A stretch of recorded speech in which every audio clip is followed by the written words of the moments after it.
Muito boa noite. Não preciso de apresentação, meu nome é Estênio, eu estou imensamente feliz pelo convite, estou imensamente satisfeito por terem me dado esse privilégio de, antes de tudo, buscar a face de Deus, né? Para saber o que Ele tinha para comunicar. Eu acho que esse é o maior desafio, eu sempre falo isso.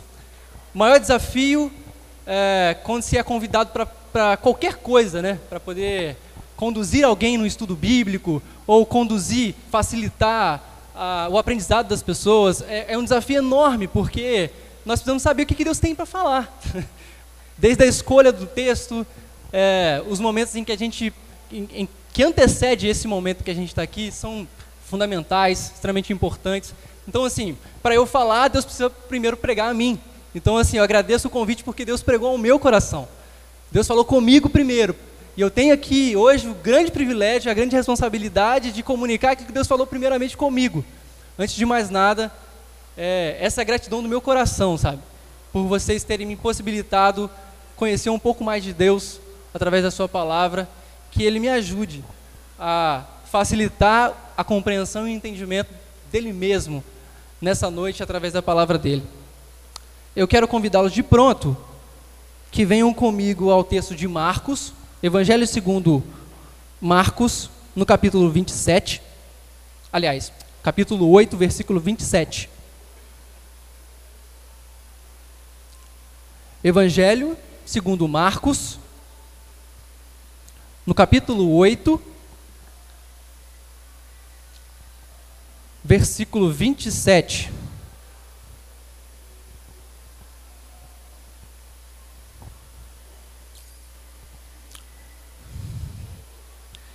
E diz assim a palavra de Deus: Então, Jesus e seus discípulos partiram para as aldeias de Cesareia de Filipe, e no caminho perguntou-lhes: Quem dizem os homens que sou eu? Responderam: João Batista, outros, Elias, mas outros, algum dos profetas. Então lhes perguntou: Mas vós, quem dizeis que eu sou? Respondendo Pedro, lhe disse: Tu és o Cristo. Advertiu-os Jesus de que a ninguém dissesse tal coisa a seu respeito. Então, começou ele a ensinar-lhes que era necessário que o Filho do Homem sofresse muitas coisas, fosse rejeitado pelos anciãos, pelos principais sacerdotes e pelos escribas, fosse morto e que depois de 3 dias ressuscitasse. E a isto ele expunha claramente. Mas Pedro, chamando-o à parte, começou a reprová-lo. Jesus, porém, voltou-se e, fitando seus discípulos, repreendeu a Pedro e disse: Arreda, Satanás, porque não cogita das coisas de Deus, e sim das dos homens. Então, convocando a multidão e juntamente os seus discípulos, disse-lhes: Se alguém quer vir após mim e a si mesmo se negue, tome a sua cruz e siga-me. Vamos orar mais uma vez? Deus, nós estamos aqui diante do texto sagrado, nós estamos desejosos de te ouvir, que o Senhor fale ao nosso coração, que haja verdadeira transformação, Pai, na nossa maneira de pensar, na nossa maneira de agir, a partir da compreensão que teremos deste texto, Pai. Fala ao nosso coração, Deus, não porque nós queremos, não porque haja algo de bom em nós para que o Senhor faça isso, mas tão somente pelo mérito de Cristo Jesus que nós suplicamos. Amém. Irmãos, um texto bastante conhecido, emblemático, que marca, o Evangelho de Marcos foi o primeiro evangelho a ser escrito, né? Marcos, até aqui, demonstra Jesus, né? Faz um quadro de Jesus, o Jesus que é o Filho de Deus, o Jesus que cura, que expulsa demônios, o Jesus que, de certa forma, distribui todas as bênçãos de Deus. É um Jesus que anda de um lado a outro, visitando casas, comendo com pecadores, ministrando cura, libertação. E nesse momento aqui é o momento da virada. O momento em que Jesus chama os seus discípulos e a caminho de uma cidade construída por causa da grande fama de um grande homem, César, o título César, né, do imperador romano. Jesus começa a conversar sobre fama, numa cidade que foi construída por causa da fama de alguém, Cesareia. Filipe construiu essa cidade para homenagear o imperador. E Jesus, a caminho, com seus discípulos, começa a trocar uma ideia, um bate-papo, e pergunta: olha, eu já fiz muitas coisas, eu já chamei vocês para caminhar comigo, e vocês têm testemunhado várias coisas que eu tenho feito. E não só vocês têm testemunhado várias coisas que eu tenho feito, como as outras pessoas também têm testemunhado. Eu sei que a minha fama está correndo, então responde para mim. O que as pessoas têm falado? Diante dos meus feitos, diante de todas as coisas que eu tenho feito, o que os homens dizem? Quem os homens dizem que eu sou? A resposta imediata é surpreendente. Porque Jesus é comparado, ou Jesus atinge a fama de, pelo menos dois aqui, caras chapa quente. João Batista, eles respondem. Quem é João Batista? Por que compararam Jesus com João Batista? A gente contempla Jesus ao longo da história, através dos quadros, da arte, até mesmo da literatura. A gente enxerga vários tipos de Jesus, né? Normalmente Jesus é apresentado como alguém manso, que está sempre com um cordeirinho, com aquela veste branca, aquele manto vermelho, né, por cima. Jesus é retratado com um olhar sereno. Mas segundo a percepção das pessoas de fora, Jesus é comparado a um profeta boca dura. O último dos profetas, né? João Batista. João Batista é o cara excêntrico que se retirou da cidade, no lugar a ermo, começa a pregar o batismo de arrependimento. As multidões fluíam para serem batizadas, e ele pregava de forma enfática, incisiva, sem negociar 1 milímetro daquilo que era a vontade de Deus. João Batista é o ser que por direito seria o sacerdote. E ele de fato cumpre com maestria esse papel, ainda que marginalmente. Você deve se lembrar que no tempo de Jesus existiam 2 sumos sacerdotes, Anás e Caifás. João Batista era filho de Zacarias, que era sacerdote. Só que ele rejeita toda a religiosidade, toda a pompa, a suntuosidade do templo e vai pregar no deserto. Jesus é comparado a esse excêntrico, que veste pelos de camelo, roupas de peles de camelo, que come de forma muito diferente e que prega enfaticamente. As pessoas religiosas vão se batizar e ele fala assim: sai daqui, raça de víboras. Quem vos instruiu, quem ensinou vocês a fugirem da ira de Deus? Vocês estão pensando que podem negociar o juízo de Deus? Não podem. Esse é João Batista, e esse é o quadro em que as pessoas o comparam com Jesus. É bem diferente, né, da imagem que a gente tem, aqueles quadros. Nada contra, é arte. Mas estou pensando aqui com vocês o seguinte: olha, Dependendo dos óculos que a gente usa, dependendo da percepção que a gente tem, a gente faz um recorte de Jesus segundo a nossa imagem e semelhança.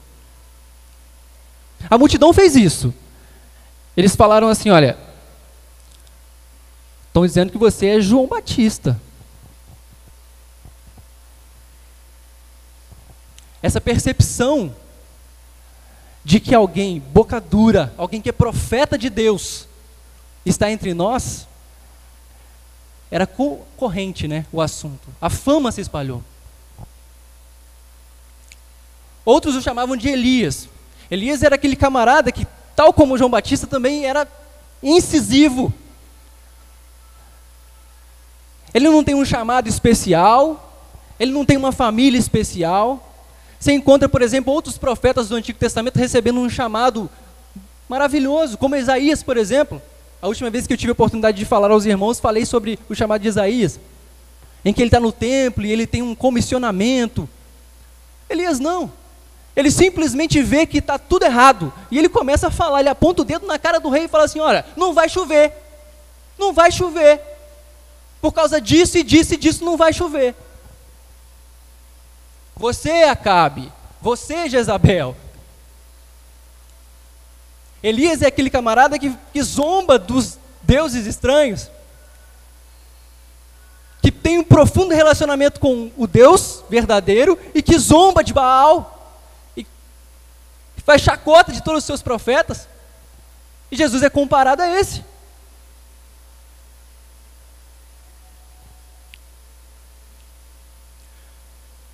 Mas a pergunta, ela vai afunilando. Os outros dizem isso acerca de mim. Agora, vamos aqui no tete a tete, eu e vocês. Vocês, o que dizem de mim? E eu vou afunilar mais ainda. Você, o que diz de mim? Jesus perguntando para nós, cada um de nós essa noite, quem você acha que eu sou? Esse conhecimento que você tem de Jesus é um conhecimento de alguém que realmente percebeu a profundidade da resposta de Pedro? Tu és o Cristo. Tu és o Messias. Tu és o ungido.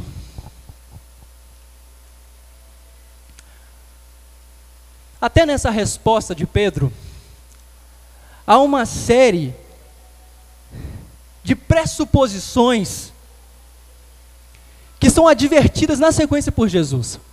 Porque Pedro responde, tu és o Cristo. E o Evangelho de Lucas e o Evangelho de Mateus vão completar, filho do Deus vivo. E Jesus vai completar, olha, sobre essa pedra edificarei a minha igreja. Sobre a afirmação de Pedro, de que Jesus é o Cristo, a igreja foi edificada. O Evangelho de Marcos omite essa parte. Mas até mesmo Pedro respondendo, tu és o Cristo, a ideia que Pedro tem acerca de quem é o Cristo é uma ideia preconcebida, cheia de preconceitos. O Cristo que Pedro esperava, e que era corrente a ideia de Cristo assim, um Cristo davídico, um Cristo com uma espada na mão, num cavalo branco, que vai restaurar o reino político de Israel.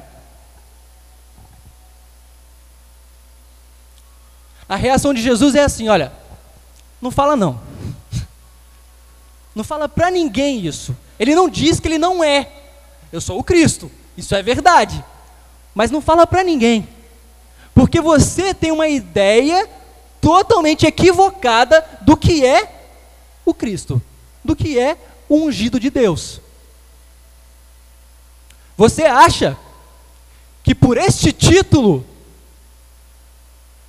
eu vou destronar o imperador romano, vou expulsar esses pagãos e vou restaurar a glória política de Israel? O que eu tenho para falar, o que eu tenho para cumprir, a minha missão como ungido, é muito mais profunda que isso. É muito mais profunda que isso. Então, não fala para ninguém não. Quantas vezes, irmãos, você já deve ter experimentado isso. Você vai evangelizar alguém, vai falar do amor de Deus para alguém, e você tem que desevangelizar para depois poder evangelizar. Já viveu essa experiência? Porque a ideia que se faz de Jesus, o quadro que se pinta de Jesus, é completamente distinto, completamente equivocado daquilo que está revelado nas Escrituras. É como se a gente tivesse um Jesus Frankenstein, sabe? É como se a gente percebesse um Jesus que é moldado conforme os meus preceitos, conforme as minhas preferências. Os teólogos liberais vão propagar um Jesus liberal. Os filósofos das mais variadas linhas vão mostrar um Jesus segundo aquilo que eles acham que Jesus é. E muito estrago tem sido feito. Muito estrago. O Jesus, aquele que deve ser o Senhor, de fato, nós passamos uma camada de verniz nesse Jesus, damos uma pinturinha nele, porque ele, como Jesus íntegro mesmo, sabe, essencial, ele não desce. É um Jesus de olho azul. É um Jesus bonito, um Jesus que é agradável, um Jesus com cordeirinho. Não é esse Jesus que é o Cristo. O Jesus que os evangelistas deixaram aqui registrado para nós. Nós vamos ver inúmeras pessoas para defender o seu ponto de vista e para falar assim: Jesus está do meu lado. Jesus está do meu lado. Coloca um cabresto em Jesus e olha aqui, ó, quem está do meu lado. A gente está vivendo agora, vai começar agora o período de política, né? A política partidária. E aí você começa, né, a agregar pessoas, a agregar aqueles aliados e começa a, né, somar forças, multiplicar ali os seus aliados para você ter ali o seu apoio, a sua base.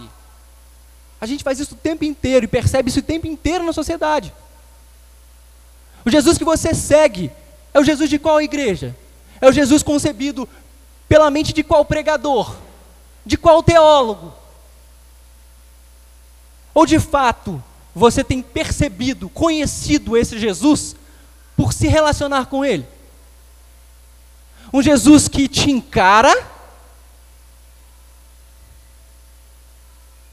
um Jesus que mexe aonde precisa ser mexido, um Jesus que te molda do jeito que ele acha que você precisa ser, não o contrário. Ó, eu sou o Cristo, é verdade, mas deixa eu te ensinar algumas coisas. Você disse que eu sou o Cristo, eu vou te ensinar qual que é a minha missão. Porque o título não é nada, o nome Cristo não é nada, se não for abarcado pela missão.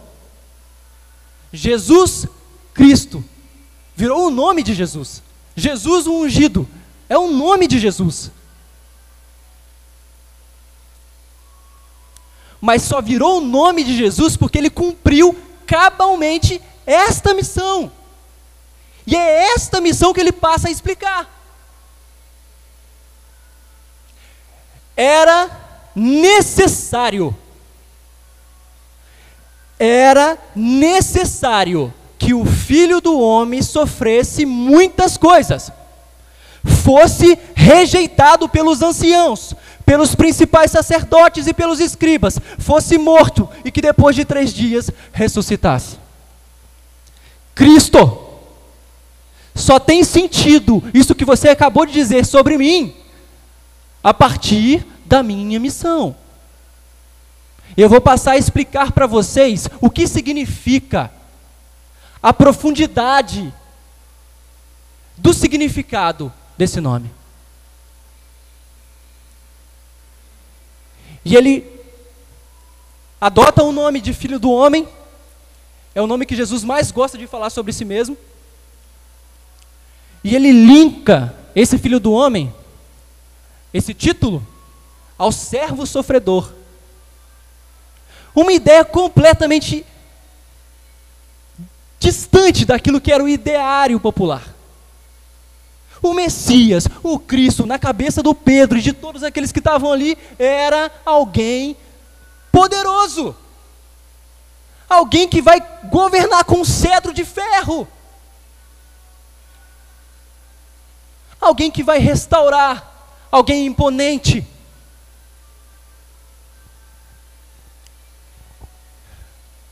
E quantos se esperavam Jesus que entrasse na cidade de Jerusalém num cavalo branco, sendo proclamado rei, com toda a suntuosidade, com toda a honraria, ele entra num burrinho.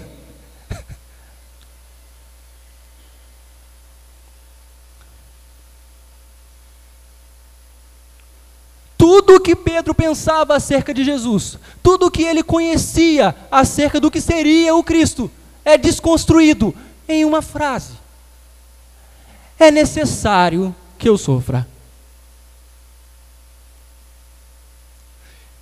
E a profundidade dessa missão, irmão,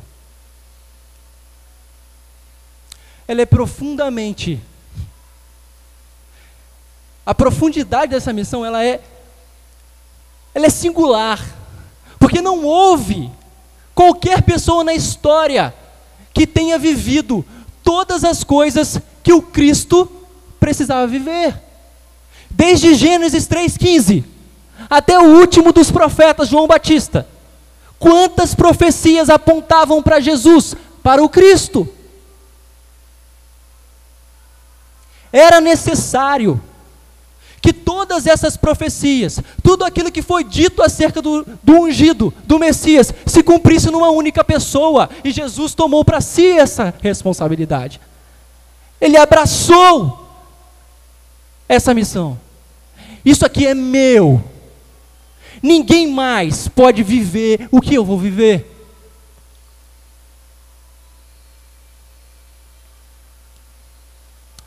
Quando nós lemos o relato da paixão e no próprio Marcos, no Evangelho de Marcos mais para frente, a gente vai ver que Jesus abraça a cruz. No português a gente percebe assim, ele abraçou, né? Ele pegou a cruz. Mas se você for na linguagem original, você vai perceber que Jesus abraçou como quem abraça um troféu.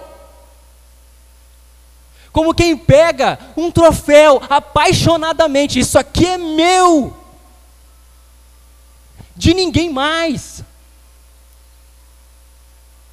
Era necessário. Pensa nas profecias do Antigo Testamento como um funil na história, apontando para uma única pessoa. Se você gosta de matemática, pensa na probabilidade. Qual a probabilidade de todas essas profecias se cumprirem na vida de uma pessoa?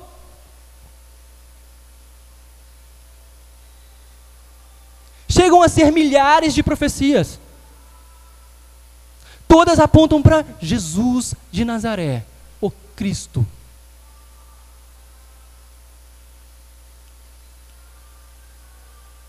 Deus identificando através da história, se revelando, se mostrando, se dando a conhecer à humanidade e dizendo, olha, um dia virá. E essa pessoa vai ser assim, assim, assim, vai acontecer assim, assim, assim.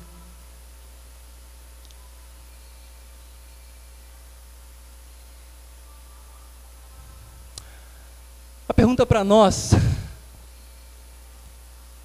se faz a partir do desenrolar do texto. É quando a coisa começa a ficar estreita para nós. O Pedro, repleto dos seus preconceitos, transbordando de arrogância, manda Jesus calar a boca. Cala a boca, Jesus. cala a boca, porque essa ideia aí que você está falando de que precisa, de que é necessário, isso não cabe naquilo que eu pensei acerca de ti.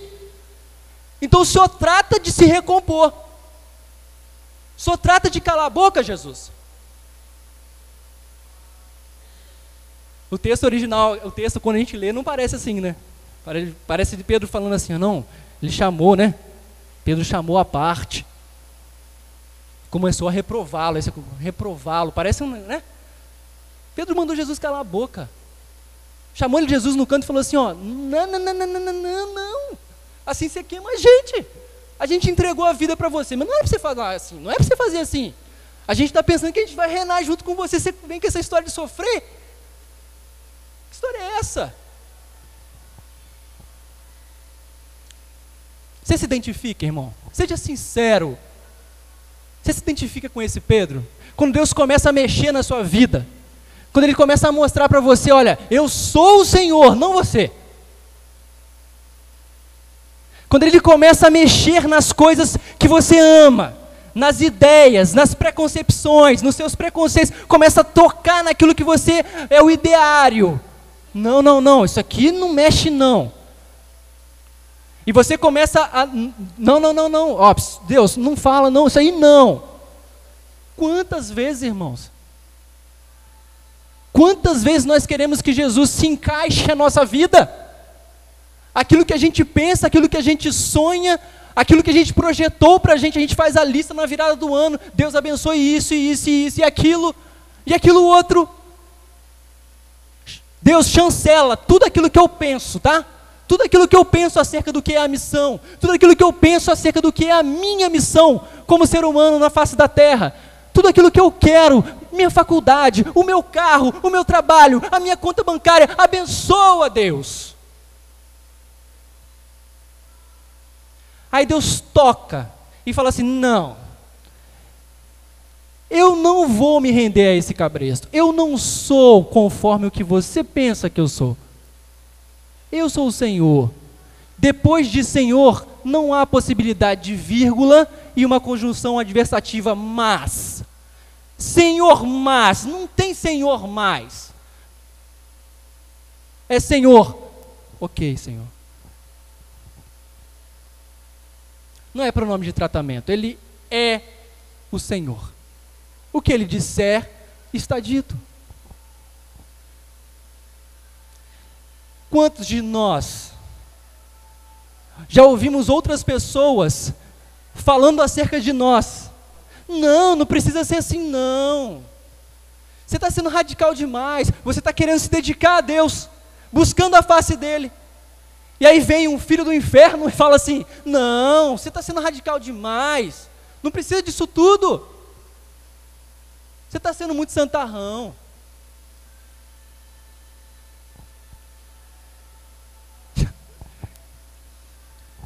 Somos nós, irmãos. Se nós não olharmos a Bíblia, não lermos a Bíblia contra nós, e não nos identificarmos com o Pedro nessa situação aqui, Jesus fala assim, ó, para trás de mim. Sai daqui, opositor, porque você não está cogitando das coisas que são de Deus, você está olhando com olhos carnais, você quer que a missão se molde às suas preferências, aquilo que você gosta. Sai daqui, Satanás. Você é um grande amigo, olha, pensa comigo, o mesmo Pedro que disse, tu és o Cristo, é o mesmo Pedro que fala, o que falou? Jesus de um lado elogia, é isso aí mesmo Pedro, eu sou o Cristo, e logo depois na sequência ele diz, para trás de mim Satanás, opositor, sai daqui, você está me atrapalhando, eu quero olhar para Deus, eu quero olhar para a minha missão, eu quero cumprir cabalmente minha missão, e você está sendo para mim tropeço, você quer me desviar do foco?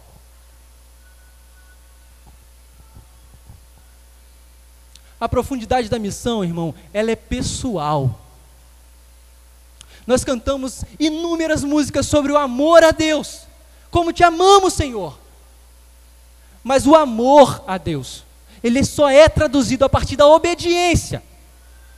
E essa obediência, ela tem um campo geral, mas também tem um campo específico. Tem coisas que é para você obedecer, que são suas com Deus. Não vai fazer sentido para mais ninguém, somente para você. Essa era a missão de Cristo. Essa era a missão de Jesus. A missão de Jesus era sofrer. Ele tinha que remir a humanidade inteira. E você há de se lembrar a profunda angústia que ele sofreu no Getsemane. Sozinho. Sozinho. Vocês não podem velar comigo nem uma hora. Ele estava lá sofrendo sozinho, porque a missão era dele. Qual que é a sua missão? É aqui que a coisa começa a ser ainda mais profunda para nós. Olha só, vocês se escandalizaram junto com o Pedro acerca do que é a minha missão? Então deixa eu falar um negócio para vocês. Aquele que quiser me seguir, vocês estão me seguindo o tempo inteiro aí, mas deixa eu contar um negócio para vocês. O negócio é o seguinte, ó, se você realmente quiser ser meu discípulo, eu tenho uma coisa para contar para vocês. Vocês devem negar a si mesmos. Vocês devem tomar, cada um de vocês, a sua própria cruz. E só então me seguir. A parte da obediência, irmão, que é específica. Nós não temos dificuldade de falar aqui no geral, não. A gente sabe que roubar é errado, mentira é errado. Nós sabemos que essas coisas não agradam a Deus. Nós sabemos. Mas naquilo que é específico, é disso que Jesus está falando. A sua cruz. Lembra do jovem rico? Ele chegou para Jesus e disse, olha, eu estou fazendo tudo isso. O que eu faço para herdar o reino de Deus? Jesus falando, faz isso, isso e isso. Não, estou fazendo isso tudo já, o geral está tudo bom. Agora Jesus vai e aponta para o específico, ó, vai lá, vende tudo que você tem, dá aos pobres. Retirou-se triste. Só dá para me seguir se você fizer isso, negar a si mesmo, pegar a sua cruz e vir.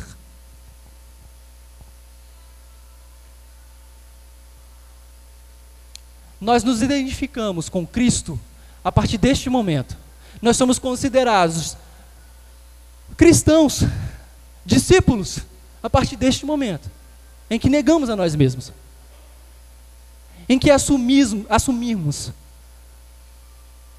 pessoalmente o compromisso de segui-lo, abraçando a nossa própria cruz.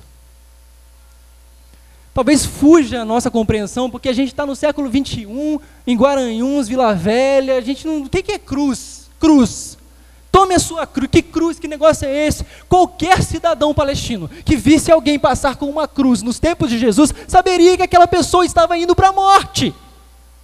Ela estava indo para a morte. Não há possibilidade de alguém estar abraçado a uma cruz se ele não for morrer. Não dá para desfilar com uma cruz por aí. A gente hoje adotou um símbolo, né? Quantas e quantas igrejas a gente pendura no pescoço, virou um adorno. A cruz virou um objeto artístico, um artifício, né? Mas a cruz é maldita. A cruz para o judeu que está ouvindo isso, ela é maldita. Maldita é aquele que for pendurado no madeiro. E Jesus fala assim, olha, se você não quiser pegar essa cruz, não adianta vir não. Não precisa vir não. A minha missão, eu vou cumprir. E como mestre, e como senhor de vocês, eu estou dando o exemplo. Não dá para vocês dizerem que me seguem, que são cristãos, sem negar a si mesmo, e sem negar a si mesmos e sem abraçar a cruz de vocês. Qual que é a sua cruz, irmão?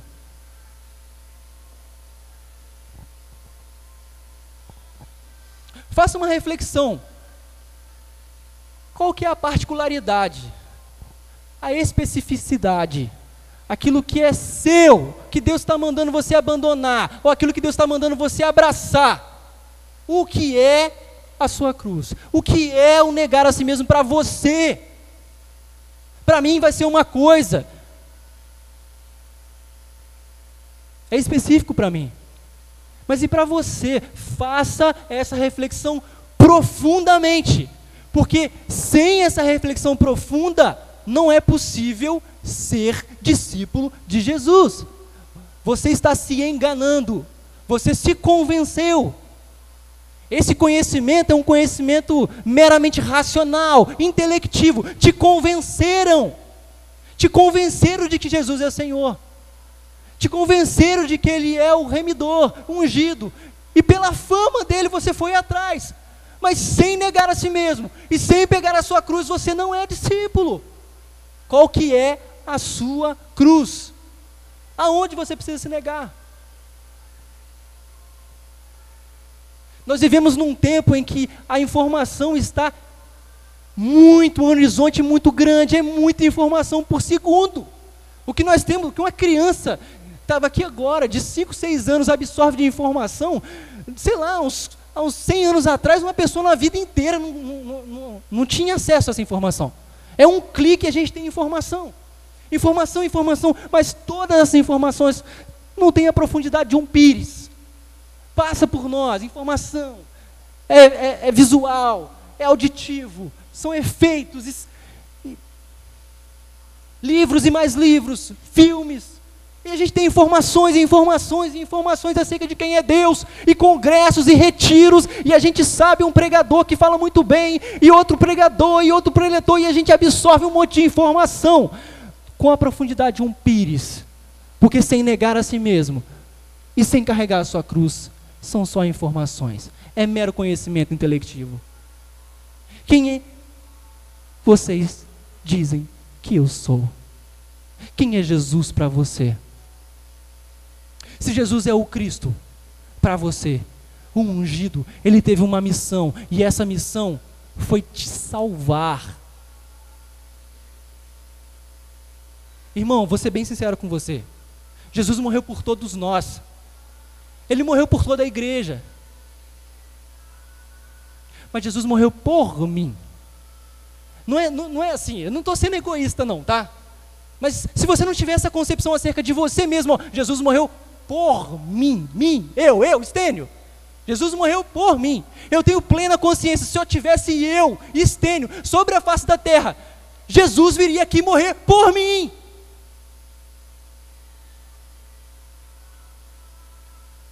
Essa compreensão precisa ter essa profundidade para você. Jesus morreu pelo meu irmão aqui do meu lado, glória a Deus, nós celebramos juntos, nós cultuamos juntos, mas eu sei quem eu sou, eu sei a miséria que eu sou, eu sei de onde Deus me tirou, eu sei quem é o Cristo, a minha esperança, eu sei o que Ele fez por mim.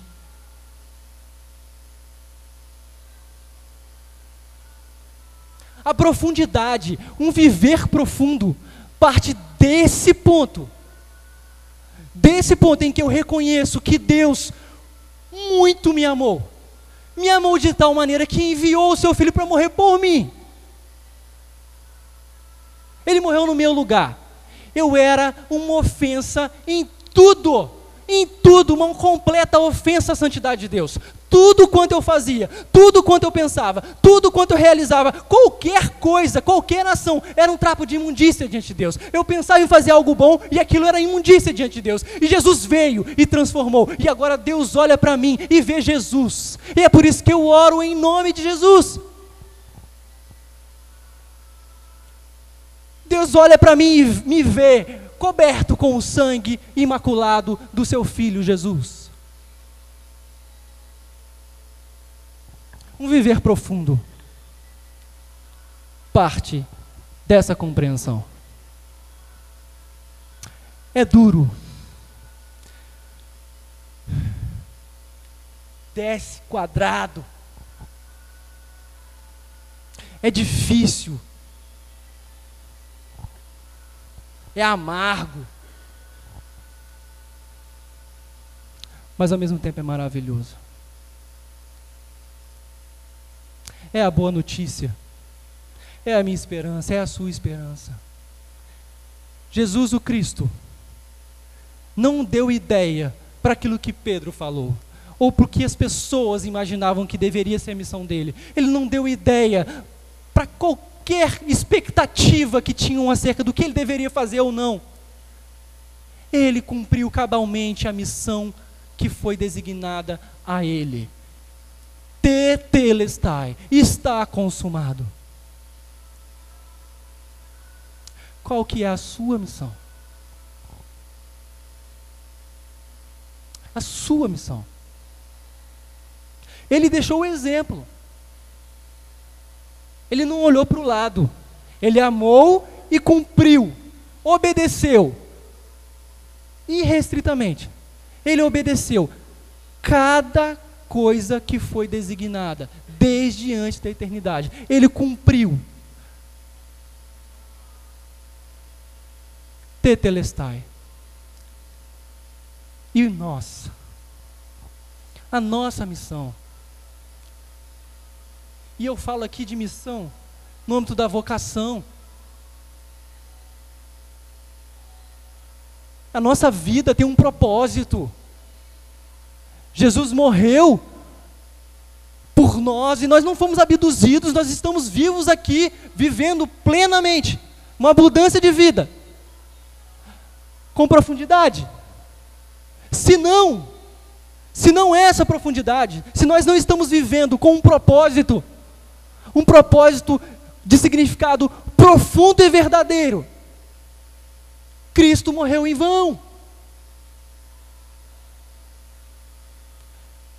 Tal como Paulo, temos que ousadamente afirmar: não sou eu mais que vivo, mas Cristo vive em mim.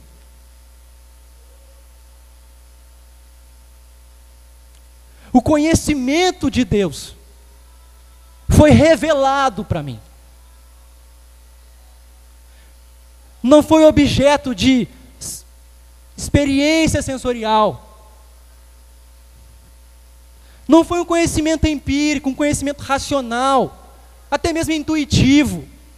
Foi um conhecimento revelado. Cristo se revelou a mim e a você. E a partir dessa compreensão, da profundidade dessa compreensão, a nossa missão, como fica?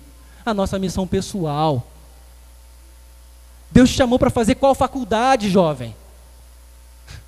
Deus te chamou para qual emprego, jovem? Deus te chamou para qual missão específica? Não é do seu pai, não é da sua mãe, não é do pastor, do líder de jovens, é você. Qual é a sua missão? As suas escolhas estão pautadas a partir dessa profundidade de significado. Se não é assim, eis a oportunidade, essa noite, de nos arrependermos. Uma grande oportunidade.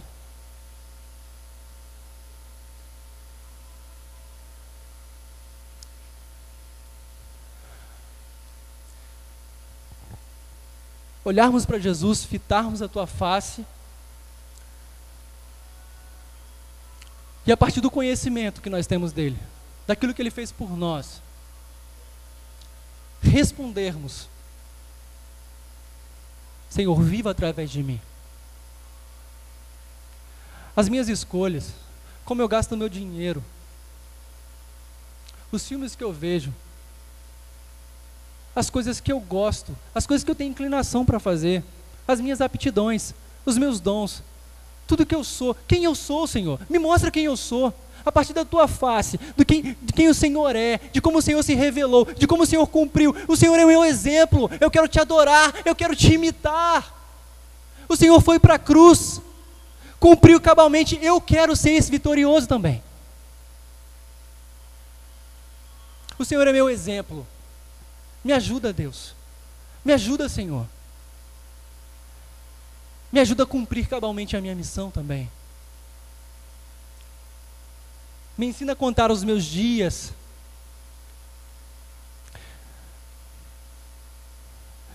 Não me deixe desperdiçar a vida que o Senhor conquistou para mim.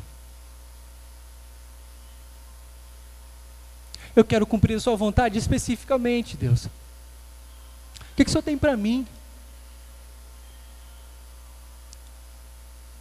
Deus, o que o Senhor tem para mim? Me mostra, Pai. Mais do que me mostrar, Deus, me ajude a viver dignamente. A partir dessa compreensão, viver profundamente. A partir dessa compreensão de significado, ter um norte, um foco. E não me perder em entretenimento. E não me perder em coisas vazias. E não cogitar sobre as coisas dessa terra. Sobre o que os outros estão fazendo. Sobre o que os outros estão pensando. Sobre o que é a vida. A qualidade de vida que os outros têm. Deus, qual é a minha missão? Qual é a minha cruz? Em que eu preciso me negar, Deus? Eu não quero ser esse ego absoluto. Eu não quero ser esse sugar constante. Sabe, essa sanguessuga, dá, como a palavra diz. Eu não quero ser essa sanguessuga que só quer satisfazer os seus desejos, as suas vontades, o tempo inteiro os seus apetites. Eu não quero, eu quero viver. Me ajuda, Deus, a viver com profundidade. Que o nosso alvo, irmãos, seja realmente Cristo. Em nome dele que nós suplicamos que ele nos ajude a negarmos a nós mesmos, tomarmos a nossa missão apaixonadamente e caminharmos após ele, percebendo todos os seus feitos e glorificando em todas as nossas ações, cultuando ao Senhor com a nossa cruz, com a nossa missão, a nossa missão especificamente, mesmo que ninguém entenda, mesmo que todo mundo reprove, mesmo que os seus amigos mais íntimos falem assim, ó, não precisa disso não. Deus nos ajude.